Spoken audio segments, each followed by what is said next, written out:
आता ती कृती पहा कशी आहे. आता आपण गाईड सोडतोय. ओमने आता गाईड सोडण्याला सुरुवात केली आहे. जी दोरीने आवळलेला गाईड आहे ती सर्व गाईड असा बाजूला काढताना पाठ खालच्या बाजूने आहे. तो गणपती उचलून आपण उलटा केला, तो गाईड काढला. आता आपला साचा मोकळा होणार आहे. शेवटचा गाईड काढला की साचा मोकळा होईल. बारीक बारीक गाईडचे तुकडे आहेत ते सुद्धा काढावे लागतात. आता पूर्ण साचा मोकळा झालेला आहे.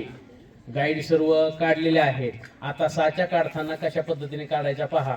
तर दोन बाजूला साचा धरला आणि तो हळूवार व्यवस्थित काढावा लागतो, जेणेकरून आतली मूर्ती खराब होणार नाही. हळूसा हळूस हळूस गाई न करू दम एकदम दम साचा काढला आपण घ्यायच केली.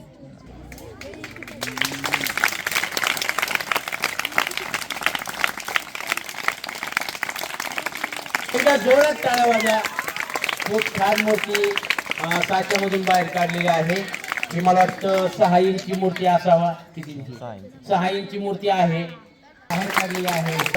मूर्ती पाहता क्षणी आपले त्याचे करा आणि आभार माना, शुभेच्छा द्या. ओमसाठी प्लॅस्टर ऑफ पॅरिस आहे. 9वीच्या मुलांसाठी सांगतोय. 6वीचे 5वी 7वीचे शांत बसा कुराडे सगळे शांत. प्लॅस्टरच्या मूर्ती तयार होत. गणपती ओतलेला आहे, तो खोलून दाखवणारच आहे 9वीच्या मुलांना. त्यांनी ते पाहिलं की त्यांच्या लक्षात येणार आहे. आता हा ओतला कसा, तर याच्या बाहेर गाईड असतं. गाईड म्हणजे बाहेरचा साचा. या एखादी मूर्ती घेतली का मोड, याला साचा म्हणतात, हा तयार होतो. तो साचा घेतल्यानंतर त्या गाईड मध्ये फिट करायचा. दोरीने पॅक बांधायचं. आतमध्ये आपण खोलूया, दोरी खोलूया. दोरी घट्ट बांधलेली आहे, दोरी काढली आहे. गाईडे आहेत ते पार्ट हळूहळू बाजूला काढायचे. ठिसूळ असतात ते फुटतात. त्यामुळे कला तरच निर्माण होते की काळजी घेतली तरच, नाही तर होत नाही.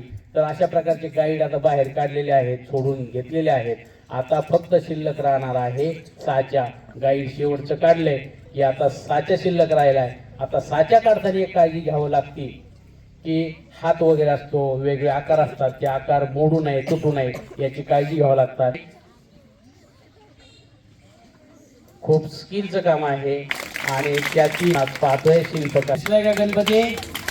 हा, छान. जोरात काय होता, जोरात जरा. अशा प्रकारची मूर्ती आणि नवनिर्मितीला नेहमी जीवनामध्ये वाव दिला पाहिजे, प्रयत्न केले पाहिजे. हा आता बैलाची मूर्ती आपण काढ्या. बैलाची मूर्ती ठीक आहे. तर बैलाचा मोड आहे